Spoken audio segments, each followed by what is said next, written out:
தமிழுக்கும் அமுதென்று பேர், அந்த தமிழ் இன்பத் தமிழ் எங்கள் உயிருக்கு நேர். தமிழுக்கு நிலவென்று பேர், இன்பத் தமிழ் எங்கள் சமூகத்தின் விளைவுக்கு நீர். தமிழ் தமிழ்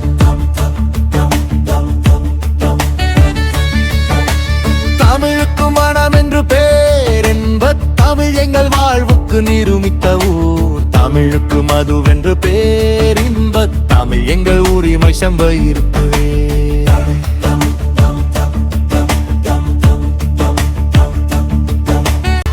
தமிழ் எங்கள் இளமைக்கு பால், இன்பத் தமிழ் நல்ல புகழ் மிக்க புலவர்க்கு வேல். தமிழ் எங்கள் உயர்வுக்கு வான், இன்பத் தமிழ் எங்கள் அசதிக்கு சுடர் தந்த தேன். தமிழ் எங்கள் அறிவுக்கு தோள், இன்பத் தமிழ் எங்கள் கவிதைக்கு வைரத்தின் வாழ். தமிழ் எங்கள் பிறவிக்கு தாய், இன்பத் தமிழ் எங்கள் வளமிக்க உளமுற்ற தீ.